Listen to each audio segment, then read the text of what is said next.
I'd like to welcome everybody to today's Physician Scientist Career Development Series session on time management. And it's a special pleasure for me to introduce Dr. Linda Demer from UCLA. She's a graduate of the MD-PhD program at Hopkins, where she studied medicine and bioengineering. And then she moved to Baylor and the University of Texas for postgraduate training in medicine and cardiology. And after that, she moved to UCLA. Her laboratory research focuses on cardiovascular calcification, and she directs the cardiovascular biomineralization research group at UCLA. But of particular relevance to this audience today, Dr. Demer has been involved in physician scientist training for many years, and she founded a physician scientist training program at UCLA called the STAR program. And it's somewhat unusual in that it requires that the MD participants either have a PhD or else commit to working toward a PhD at UCLA, perhaps also at Caltech, I'm not sure. And I'll let her tell you more about that program if there's time. So please join me in welcoming Dr. Demer, and we look forward to a stimulating and interesting presentation. Thank you so much, Margaret. I really appreciate that introduction. And I'll try to leave time at the end to describe STAR. It does include Caltech, and it is basically a smooth pathway from residency to faculty position through fellowship and PhD. And we've had 220 graduates already. Wow. All right, so you can see my slides, I believe. Yes. Yes. So my talk is about optimizing efficiency and overcoming internal obstacles in developing your career. But what it's really about is procrastination and perfectionism. And these are very common obstacles in physician scientist careers, as I've discovered in career counseling throughout these 30 years of running the STAR program. And I put an asterisk after my name because I want to say that although my expertise is in bioengineering, I put the pro in procrastination. Now, for some reason, there we go. First of all, I wanted to put in a little plug for something called neurodiversity. I don't know how many of you have heard of that already. But if you haven't, it's worth looking into. And the concept is that just as we have diversity in so many other respects of the way we have our hair color, our skin color, our cultural background, et cetera, our brains are actually quite different. And this is probably an evolutionary adaptation, because there are advantages to having a diverse neurological processing differences. And in extremes, these appear as diagnoses like dyslexia, ADHD, and ADD, dyspraxia, obsessive compulsive disorder, the autism spectrum, used to be called Asperger's syndrome, and just being not neurotypical, being eccentric. This is now recognized as a form of diversity called neurodiversity. And it's worth being aware of it because I believe that gifted individuals often fit into mild versions of some of these differences. And that's just part of being gifted. Understanding these more extreme versions helps one understand personality differences, shall we say. So it's worth looking into, and it pertains to some of what we're talking about here. Now, first, I want to talk about procrastination, then I'll shift into perfectionism. So it's been shown that over 80% of college students are plagued by procrastination, requiring epic all-nighters to finish their papers, prepare for tests. And about 20% of adults report also being chronic procrastinators. In an acute line, they say, we can only guess how much higher the estimate would be if more of them got around to filling out the survey.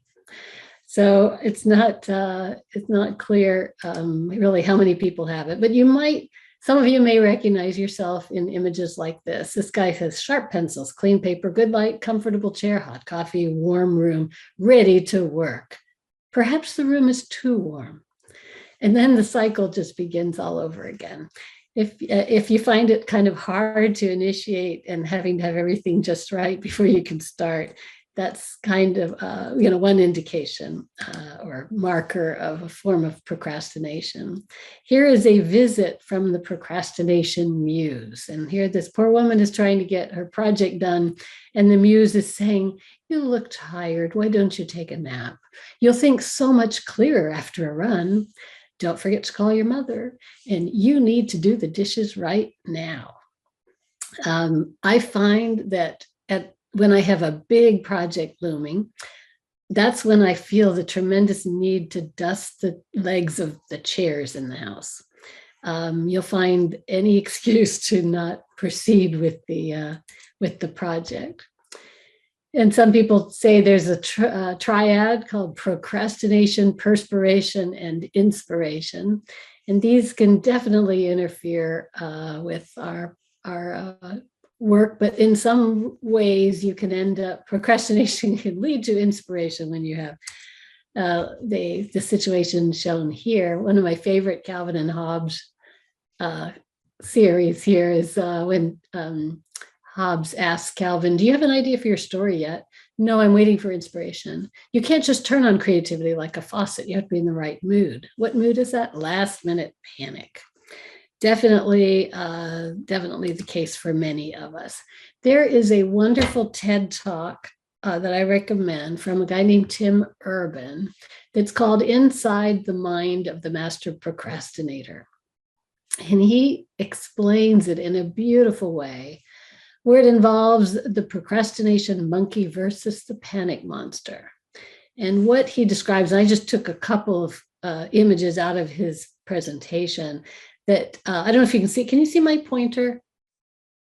Okay, so this character here, the stick figure who is trying to drive the ship of the mind and head it into a direction of spending time on a necessary project, is getting derailed by the procrastination monkey who says, "Let's watch a bunch of YouTube videos on creatures of the deep sea and then go on a YouTube spiral that takes us through Richard Feynman talking about string theory and ends with us watching interviews with Justin Bieber's mom."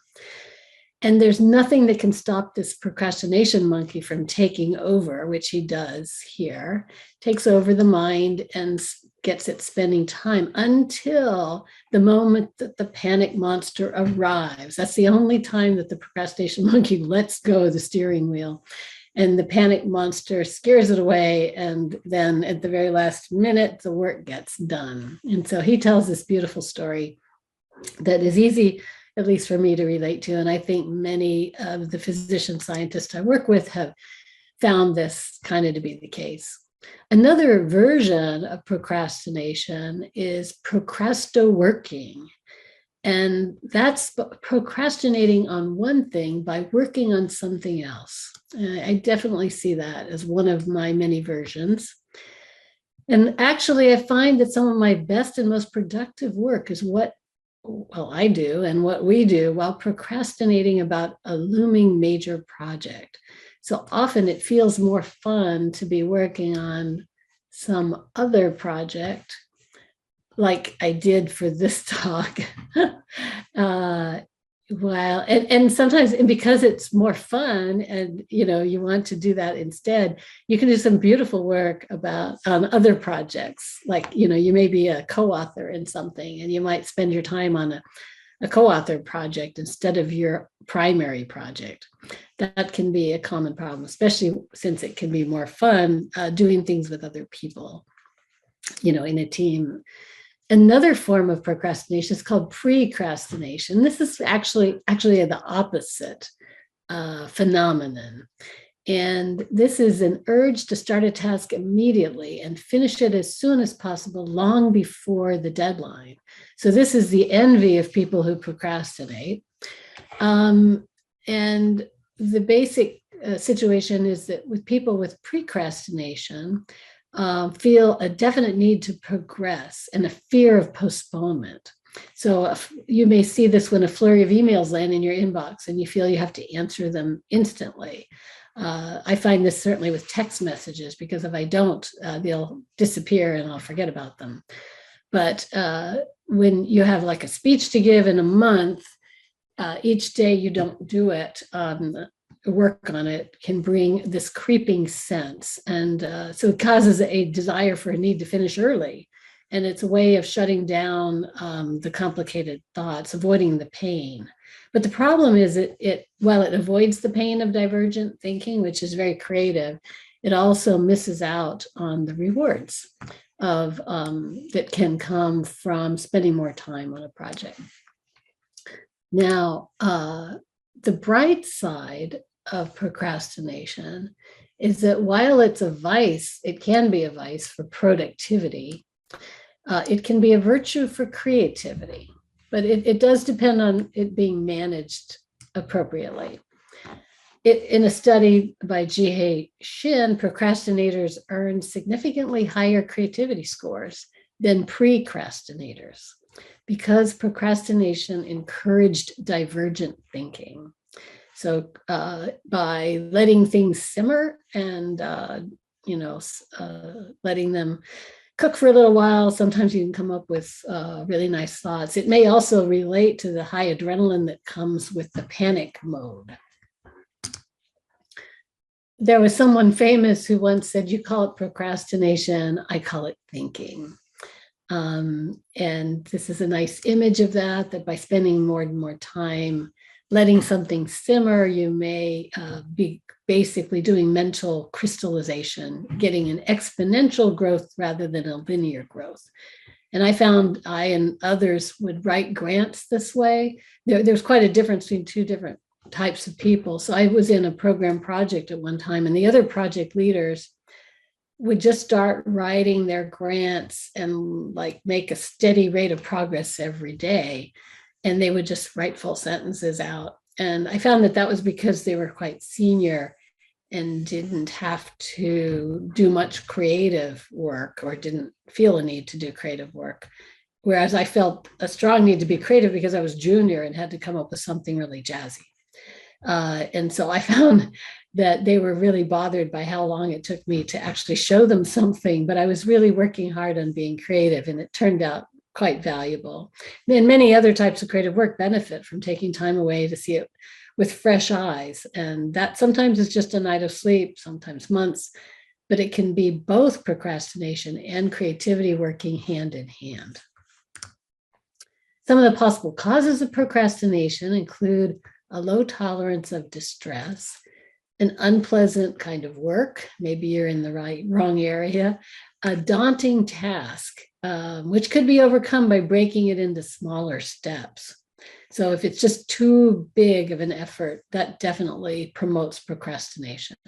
Sometimes it's just decision fatigue. If you've had to be making decision after decision about, what you want to do in your manuscript, how to go about it. You've had to make too many decisions. It can just be fatigue from that. And lastly, and an interesting thing, one of the causes of procrastination is perfectionism. And perfectionism makes almost any task daunting because it can take so much longer to get things done. And so I'm going to switch now to talking about perfectionism and how that relates to procrastination. So here we have a beautiful image of what perfectionism can look like. I certainly see that in myself. And in many ways, perfection can be good, and it's often thought of as a good thing. And here's a woman who wrote a book on perfectionism. The root of excellence is perfectionism. It is the driving force in the personality that propels the individual toward higher and higher goals. There's a strong correlation between perfectionism and giftedness. I have yet to meet a gifted person who wasn't perfectionist in some way. And I totally agree. And the one thing is that there can be giftedness and there can be severely giftedness, and they're severely gifted, and that can be a problem. And here's a distinction between excellence and perfectionism. Here's a summary I got from online, that perfection is being right, while excellence is being willing to be wrong. Perfection is fear, and excellence is willingness to take a risk. Perfection is anger and frustration. Excellence is powerful. Perfection is control, and excellence is spontaneous. And you can read the rest and see that there's a flexibility about excellence and a rigidity about perfectionism. And that's where the problem lies. There is in perfectionism this law of diminishing returns, which I'm sure you all have experienced, that perfection often requires far more investment than it returns. So here's an example here, that if you work 50%, you can do a good job. If you do 75% effort, it's very good. For 100% effort, you can do an excellent job, but to have it perfect can take another 75% beyond that. And this additional effort on the work scale is often not worth it. But fear of criticism and things like that can lead to this, people going after this sort of thing. A few situations call for perfectionism, but there are some that do. I don't remember if I put it in the slide, but I believe you'd want your airline pilot and the guys running Apollo 13, space travel, things like that. There's not room for any kind of sloppiness at all. But imperfectionism can waste time and effort. And this is a cute example where it took them 3 years to make a perfect app, but then an hour later, the platform was no longer supported. So it can be very devastating to put a lot of extra time into something and then have it out of fashion or have it fail in some catastrophic way. Another part of the dark side of perfectionism is that it can be a vicious cycle. It can actually get into sort of a mental health realm. But what happens, or what can happen in this cycle, is that an individual would set unattainable goals, then fail to achieve the goals, which leads to less productivity and effectiveness, then self-criticism, self-blame, and loss of self-esteem. Finally, the thought that I need to try harder next time, which then leads to even more unattainable goals. And the cycle continues. And so it's never satisfying and leads to less and less productivity. So staying out of that cycle can be very important. And to be even more ominous are these sayings that perfectionism is a dangerous state of mind in an imperfect world, and that perfectionism is self-destructive simply because there's no such thing as perfect, that it's an unattainable goal. And here's a lovely example of what it can do. It can really slow you down and hold you down.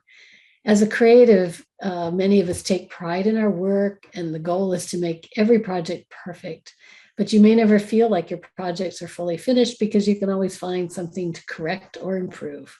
So deadlines can come in handy for you because they help you stay on track. However, you always allow your work to expand until the last minute because you become enthralled in a project. Now, that's an exciting part sometimes when the inspiration hits. It can be actually a very delightful time, but that's all variable. And then to simplify, to summarize all of this, perfect is the enemy of good, in that you can end up completely, if you don't make the deadline because you're perfecting, then you've totally not even made it to good. And that's tragic. It can even be a problem in one's social life. There's websites that discuss hurting your romantic relationships and sabotaging your own self-care. So it can go deeper than your work, and that's something to keep in mind, because your self-care and taking care of yourself is so important for your work. You have to be sustainable. And then, to be really ominous, perfectionism can kill your passion and steal your joy. So you don't even get any fun out of what you're working on if you're being too perfectionist. So what causes it? Maybe it's fear of criticism in some cases. Maybe the superego, maybe experience from family members, and maybe it's anxiety about the imperfectness of the world. The world is not yet perfect, and I'm losing patience. As a social species, we are programmed to consider social criticism as a life-threatening danger. And that's because long ago, being part of the village was essential to live. If it was sort of an agricultural village and you were kicked out, it usually meant certain death long ago. And so we kind of have that built into us. So the critiques that we get from on our grants and manuscripts, they're only career threatening, they're not life threatening, but they can be very frustrating. And for individuals who in college continued to get, many of physician scientists were getting A's and A pluses and outstanding comments on anything they submitted at school and college. And when they get into becoming a faculty member or start writing grants and start putting in manuscripts, the editors in manuscripts, by necessity, if they don't immediately accept a paper, have to write that this manuscript is unacceptable in its present form. And the word unacceptable is a term that school teachers and college professors would use when a student had totally failed and got an F on a paper. It's even unacceptable is even worse than F.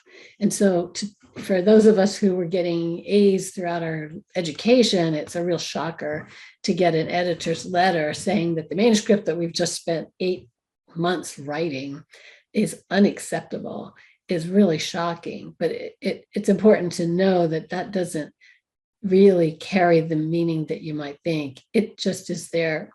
They just have to say that to indicate that it wasn't 100% accepted, and that's pretty much 99% of the time, because there's always some suggestions that reviewers have. So it's really important to survive the grant critiques and manuscript critiques and not react to that, and realize that they aren't really seriously career threatening. It's usually just a matter of revision, and to take that in stride. Now, another thing to be aware of that involves perfectionism and procrastination. It's called Parkinson's Law. And Mr. Cyril Northcote Parkinson from England came up with this wonderful saying that work expands to fill the time allotted for its completion. You've probably heard this, but you may not know the background. He was a British naval historian, and he introduced this concept in a satirical essay for The Economist many years ago about a woman who had a day to send a postcard. And what this woman did, because she had a whole day to do it, she took about an hour to find and select a postcard, and then 90 minutes to write the postcard, and then another 30 minutes to find a stamp. And it went on and on until she had spent the entire day just sending a postcard. You may have seen something like this if you've ever had a whole day to do something. But in general, we do take longer than necessary to complete a task. Whoops, I think I went backwards. What did I do? So anyway, one often works on things until the deadline or procrastinates and then completes the task right before the due date, but suffers worrying about the deadline the whole time. So this can definitely complicate life. But here is a bright side, and that is this question. Maybe you could take it as a hypothesis. Is procrastination the answer to perfectionism? And here's what I drew to try to get that concept across. Now, this is a little bit like a precrastinator timeline. So on the vertical axis is effort. So that's work and attention. On the horizontal axis is the time. And if this is the beginning when you're assigned a project, and then you start a little bit of work on it, and then you start working really heavily and you spend a lot of time working on it. And then this is the end of the project deadline. Then you rest, and then you start a new project and you work really, you start up work slowly, and then you get up here and then you put a lot of work for a lot of time. You have a little bit in yellow here of quality time. And this is when you can take a breather and read the newspaper, or surf the internet or get on your social media and have the fun things that the procrastination monkey would like you to do, you can spend a little bit of time having quality in between project deadlines. Now, there's other strategies here. This is a little bit somewhat like a procrastinator, but a procrastinator would do it like this. And if this is the project beginning, the effort would be none.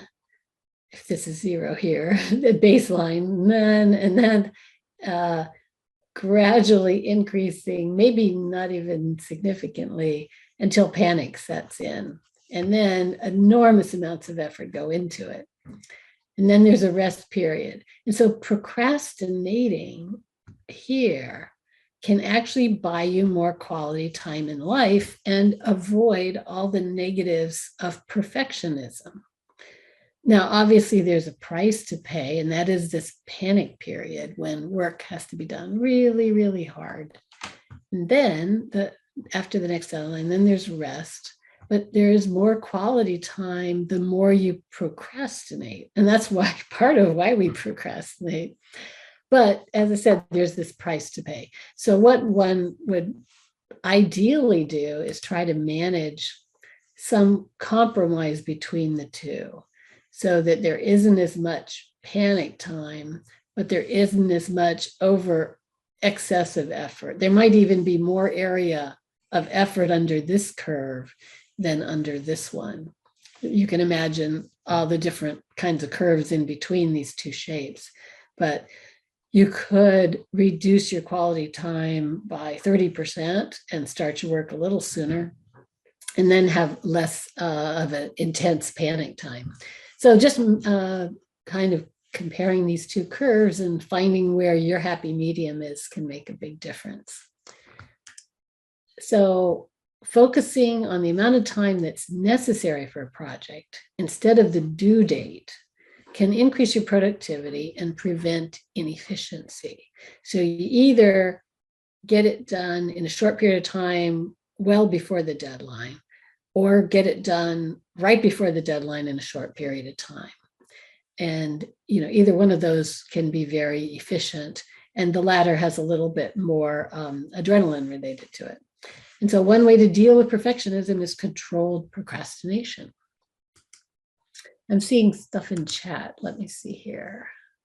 Oh, all right. I see you guys are recognizing this. Thank you. Let's see here. So here are some hacks for you all to consider in dealing with procrastination and perfectionism.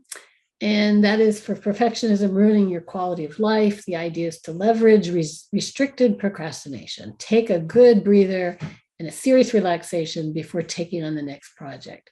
Many of us just do this, but not consciously, and being aware of what you're doing, and that you need to, and that it's helpful to, with intention, take a breather and relax before starting the next project. So the key is to calculate how much time you really need and to start at that time. Whoops, let me see, how do I go back? Now, there are 2 alerts. It can lead to panic and poor time management. And the key thing, this is really, really important for scientists, this only works if the deadlines are hard. So a very serious challenge is when you're in a field where there aren't hard deadlines, then you have to make your own. And the problem is many of us would just keep shifting the deadline. There was some great line somebody had that says, I love deadlines. I love the whooshing sound they make as they go by. And this is what many of us will do, is just keep pushing off the deadline. So you really have to have some external source of deadlines. And when we do clinical work, it's the opposite of scientific work, because in clinical work, the work comes at you and you have many hard deadlines, because when an intensive care unit patient is coding, you have to be there immediately and begin the work. But in science, you have to decide when to read the next paper and when to start writing your manuscript, when to, start analyzing data. Second, I think I have 3 hacks. This one is called the Pomodoro technique. I'm sorry, I'm sliding on the mouse. The Pomodoro technique is I like to compare it to what's known as high intensity interval training. If any of you do workouts, this is a technique where you do very intense, say, aerobic work, and then shift to intense strength work, and then it's intermixed with rest.